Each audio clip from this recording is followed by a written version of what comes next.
গণতান্ত্রিক উত্তরণে বাধা সৃষ্টি করছে ফ্যাসিবাদ আমলের গুপ্ত শক্তি। পরাজিতদের রুখতে ঐক্যে জোর তারেক রহমানের।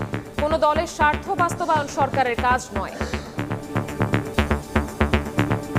পলাতক অপশক্তি কোন দলের আড়ালে গুপ্ত কৌশলে ভূমিকা রেখে যাতে দেশকে অস্থিতিশীল করে তোলার সুযোগ না পায়, গুপ্ত বাহিনীর সেই অপকৌশল থেকে রক্ষা পাওয়ার জন্য অন্যতম প্রধান কৌশল হচ্ছে ফ্যাসিবাদ বিরোধী জাতীয় ঐক্য বজায় এবং বহাল রাখা। অবশ্যই কারো দলীয় স্বার্থ বাস্তবায়ন করা এই সরকারের কাজ নয়।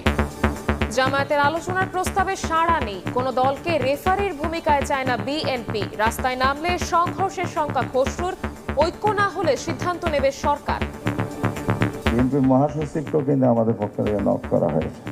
ওই সময় রিপ্লাই দিয়েছেন জামায়াতের আহ্বানে সাড়া দিবেন না। কোনো বিষয়ে আলোচনা করার জন্য কোনো রেফারির ভূমিকায় কোনো দলকে আপনারা আহ্বান জানাবেন ইনডাইরেক্টলি, সেটা বোধহয় সঠিক হচ্ছে না। কোথায় কোথায় আপনি রাস্তায় যাবেন? বৃহত্তর তো বাংলাদেশে যদি রাস্তায় নামে এগুলোর প্রতিবাদে, তখন তো সংঘর্ষ হবে না। এখন যদি পলিটিক্যাল পার্টিগুলোর ডিসিশন না নিতে পারে, সেক্ষেত্রে ইন্টারিম গভর্নমেন্ট ডিসিশন নিবে।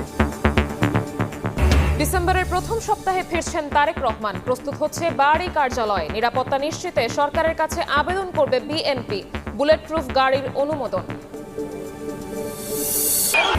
প্রাথমিক শিক্ষকদের কর্মসূচিতে পুলিশের বাধা। আহত অনেকে। কাল থেকে কর্মবিরতির ডাক। অযৌক্তিক আখ্যা উপদেষ্টার। পড়াশোনার ক্ষতি হলে ব্যবস্থার হুঁশিয়ারি।